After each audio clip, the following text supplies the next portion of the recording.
Hello friends, education 24/7 में आप सभी का स्वागत है। हम अपने इस एजुकेशनल प्लेटफॉर्म के माध्यम से कॉम्पिटिटिव विद्यार्थियों के लिए लगातार प्रयास करते हैं कि जो भी प्रश्न पत्र उनके परीक्षा में आने वाले हैं उन्हें हम यहाँ डिस्कस करें, सारे कॉन्सेप्ट को क्लियर करें। और इसी क्रम में भारत के संविधान की ये सीरीज़ निश्चित तौर से आपको अपने कॉम्पिटिटिव एग्जाम में उत्तीर्ण होने में बहुत ही लाभप्रद होगी। हम प्रारंभ कर रहे हैं भारत का संविधान। दोस्तों, हम यह जानते हैं कि भारत के संविधान में 395 अनुच्छेद हैं। इन्हें इंग्लिश में हम आर्टिकल कहते हैं।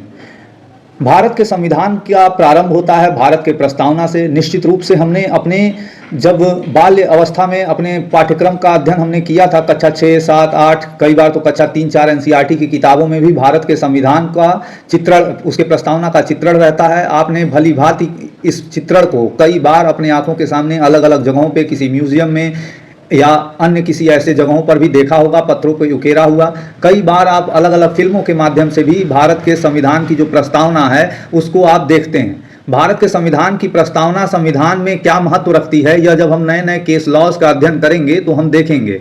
भारत के संविधान का प्रारंभ, उसकी प्रस्तावना का प्रारंभ होता है हम भारत के लोगों से। हम भारत के लोगों का अभिप्राय यह है कि भारत का संविधान जहां से शक्ति को प्राप्त करता है, इस अथॉरिटी को कहाँ निहित है, तो यह अथॉरिटी हम भारत के लोगों में निहित है। हम भारत के लोग भारत को संपूर्ण संपन्न समाजवादी धर्मनिरपेक्ष लोकतांत्रिक गणराज्य बनाने के लिए, यानी कि हम भारत के लोग भारत के संविधान के माध्यम से यह घोषणा कर रहे हैं कि हम भारत को 5 विशिष्ट प्रकार के राज्य के रूप में बनाने जा रहे हैं, जिसमें पहला है सोवरेन यानी कि संप्रभु राष्ट्र, इसके बाद सोशलिस्ट यानी समाजवादी राष्ट्र, सेकुलर यानी पंथ निरपेक्ष राष्ट्र, लोकतांत्रिक गणराज्य बनाना चाहते हैं।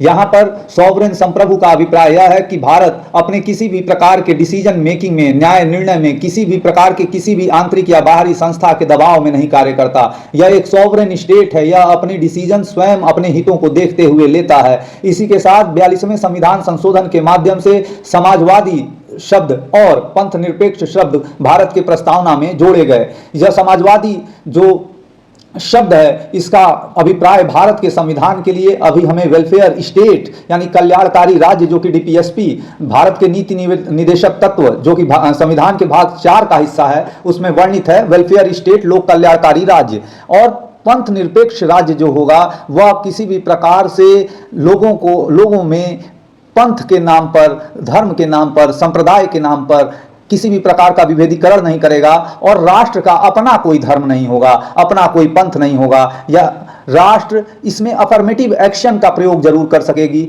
और इसके बाद है रिपब्लिक। रिपब्लिक कहने का अभिप्राय यह है कि जब किसी भी राष्ट्र का राष्ट्राध्यक्ष अनुवांशिक न घोषित होकर के इलेक्शन के माध्यम से घोषित होता है तो हम रिपब्लिक कंट्री की बात करते हैं। और अंत में लोकतांत्रिक राज्य का अभिप्राय यह है कि यहाँ पर वोटिंग से पार्लियामेंट्री फॉर्म ऑफ गवर्नमेंट या रिपब्लिक फॉर्म ऑफ गवर्नमेंट जो भी हम चुनना चाहें वह हमारे बीच होता है। और इसी क्रम में भारत राष्ट्र का निर्माण, जब हम 5 विशिष्ट प्रकार के कैरेक्टरिस्टिक वाले राज्य का निर्माण कर लेते हैं तो हम समस्त नागरिकों को न्याय, स्वतंत्रता, समानता और बंधुता को बढ़ाने के लिए अभिप्राय करेंगे, प्रयास करेंगे। यह 26 नवंबर 1949 को भारत के लोगों ने इसे अंगीकार किया और 26 जनवरी रिपब्लिक डे जिस दिन हम सेलिब्रेट करते हैं उस दिन से ये लागू होता है हमारे भारत के संविधान की प्रस्तावना 1950। प्रस्तावना को लेकर के हम आने वाले समय में एक डिटेल्ड वीडियो पे डिस्कशन करेंगे। अभी हम आगे बढ़ रहे हैं कि भारत की जो संविधान 1950 है उसकी प्रस्तावना के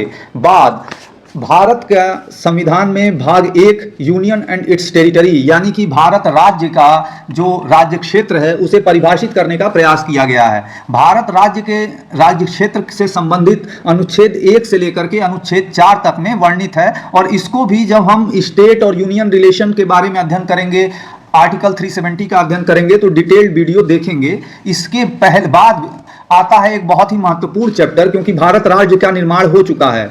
भारत के संविधान की प्रस्तावना में हमने एक भारत का निर्माण किया जो कि सॉवरेन है, सोशलिस्ट है, सेकुलर है, डेमोक्रेटिक है, रिपब्लिक है। और इसके साथ ही साथ हमने अपने समस्त नागरिकों को जस्टिस, लिबर्टी, इक्वालिटी और फ्रेटर्निटी का भरोसा दिया और इसे अंगीकार किया।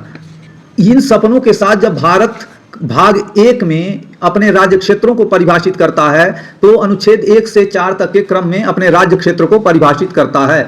इसके बाद भाग 2 में उस भारत राज्य क्षेत्र में रहने वाले नागरिक कौन होंगे उन्हें परिभाषित करता है, और उसके संबंध में अनुच्छेद 5 से लेकर के 11, जिसमें 11 आज के वर्तमान के समय में महत्वपूर्ण है, क्योंकि 11 इस बात को कहता है कि नागरिकता से संबंधित जो भी विधि व्यवस्थाएं होंगी, किसी भी प्रकार का कोई भी प्रावधान संसद की शक्ति को कि वह नागरिकता किसे देनी है किसे नहीं देनी है, नियम बनाने की शक्ति को कहीं से कम नहीं किया जा सकता। और इसी के क्रम में CAA सिटीजनशिप अमेंडमेंट एक्ट आया था, इसको भी हम एक नेक्स्ट सेपरेट डिस्कशन में डिस्कस करेंगे। इसके बाद भारत के संविधान का जो सबसे महत्वपूर्ण अंग है भाग 3, यह अनुच्छेद 12 से लेकर के अनुच्छेद 35 तक इसमें भारत के संविधान में लिखा गया है। अब अनुच्छेद 12 से लेकर के 35 तक महत्वपूर्ण इसलिए है क्योंकि अनुच्छेद 1 से 4 में भारत राज्य क्षेत्र को परिभाषित करने के बाद अनुच्छेद 5 से 11 तक भारत में कौन से नागरिक होंगे इनकी बात की जा रही है। और अब संविधान का भाग 3 यह बात कर रहा है कि जो भारत के नागरिक हैं उन्हें किन किन प्रकार का मूल अधिकार है, मूल अधिकार किस एक्सटेंट तक है, किस तरीके से इसका रक्षण किया जाएगा, क्या मूल अधिकारों में भी परिवर्तन किया जा सकता है। ये बहुत सारे प्रश्न हैं और ये बहुत ही मूलभूत भाग भारत के संविधान का है, जिसे हर भारत के नागरिक को, हर विद्यार्थी को, हर कॉम्पिटिटिव एग्जाम के एस्पिरेंट्स को और विधि व्यवसाय से जुड़े हुए समस्त प्रोफेशनल्स को भी जानना चाहिए। भाग 3 और यह प्रारंभ होता है अनुच्छेद 12 से। अनुच्छेद 12 में यह बहुत ही महत्वपूर्ण बात है कि अनुच्छेद 12 में राज्य की परिभाषा परिभाषित की जाती है। राज्य की परिभाषा परिभाषित करते हुए यह कहा जाता है कि जब तक कि संदर्भ से अन्यथा अपेक्षित न हो, राज्य का मतलब होगा सरकार, संसद, राज्य सरकारें, लोकल अथॉरिटीज और अदर अथॉरिटीज जो कि भारत के टेरिटोरियल जुरिस्डिक्शन के अंतर्गत निहित हैं। अनुच्छेद 12 में राज्य को परिभाषित करने की आवश्यकता इसलिए है क्योंकि मुख्यतः जो मूल अधिकार भारत के नागरिकों को, उन नागरिकों को जिन्हें अनुच्छेद 5 से लेकर के 11 तक में बताया गया है, उन सभी को जो अधिकार दिए जा रहे हैं, ये जो मूल अधिकार हैं, यह मूल रूप से राज्य के विरुद्ध, यानी सरकार के विरुद्ध, संसद के विरुद्ध, राज्य सरकारों के विरुद्ध, राज्य सरकार और केंद्र सरकार के द्वारा चलाई जाने वाली जो भी सरकारी संस्थाएं हैं, इनके विरुद्ध दी जा रही हैं कि यह कैसा कानून बना सकेंगे और कैसा कानून नहीं बना सकेंगे अनुच्छेद 13 में।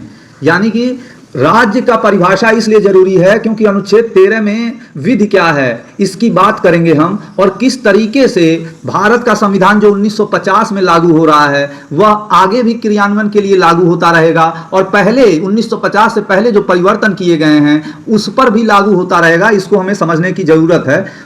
अनुच्छेद 12 में राज्य को परिभाषित करने के बाद अनुच्छेद 13 में यह बताया गया कि कोई भी विधि जो इस भाग के डेरोगेशन में होगी, इनकंसिस्टेंसी में होगी, वह शून्य हो जाएगी। जैसे ही अनुच्छेद 13(1) जैसे ही संविधान 26 जनवरी 1950 को लागू हो रहा है, तो वह सभी कानून जो इस फंडामेंटल राइट्स का, यानी कि अनुच्छेद 14 से लेकर के अनुच्छेद 35 में दिए गए सभी मूल अधिकारों के अगर किसी भी भाग का उल्लंघन कर रहा होगा तो वह स्वतः शून्य माना जाएगा, ऐसा अनुच्छेद 13(1) कहता है। और उसके बाद अनुच्छेद 13(2) जिसके साथ अनुच्छेद 12 को पढ़ा जाना चाहिए, अनुच्छेद 13(2) यह कहता है कि राज्य कोई भी ऐसा विधि का निर्माण नहीं करेगा जो इस भाग के किसी भी मूल अधिकार को एब्रोगेट करें, एब्रिज करें, इनकंसिस्टेंसी में हो या डेरोगेशन में हो। अब राज्य कौन से विधि का निर्माण नहीं करेगा, तो ऐसे विधि का निर्माण नहीं करेगा जो मूल अधिकारों का किसी भी तरीके से अल्पीकरण कर रही हों। और राज्य है कौन, तो ये अनुच्छेद 12 से हमें पता चलता है कि राज्य भारत की सरकार है, भारत की संसद है, भारत के क्षेत्र में चलाए जाने वाले भारत सरकार के जो भी उपक्रम हैं वह सभी राज्य की परिभाषा में आते हैं। और राज्य की परिभाषा में कौन कौन सी संस्थाएं किस स्तर तक आएंगी, इसको भी लेकर के बहुत सारे केस लॉज हैं जिसको हम सेपरेट लेक्चर में डिस्कस करेंगे।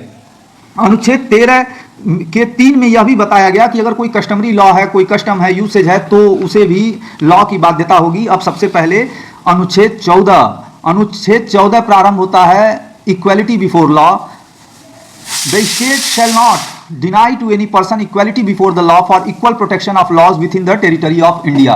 अनुच्छेद 14 से लेकर के अनुच्छेद 18 तक इक्वालिटी का फंडामेंटल राइट दिया गया है। इसमें प्रमोशन, रिजर्वेशन और बहुत सारे डेवलपमेंट होते हुए टाइटल्स को किस तरीके से एबॉलिश किया गया, यहाँ तक equality right right to equality के अंतर्गत यह सभी अनुच्छेद आते हैं 14 से लेकर के 18 तक। और इसके बाद fundamental right freedom of speech and expression अनुच्छेद 19 और 20, 21, 22 ये सभी क्रिमिनल लॉ से रिलेटेड, 21 खास करके पर्सनल लिबर्टी से, राइट टू लाइफ से रिलेटेड, और इस तरीके से right against exploitation article 23, article 24। आज के लिए ये हमारा बेसिक इंट्रोडक्टरी क्लास है एजुकेशन 24/7 पे। आप सभी लोग बने रहिए, आने वाले समय में हम फंडामेंटल राइट्स को लेकर के डिटेल्ड वीडियो आपके सामने प्रस्तुत करेंगे। Thank you.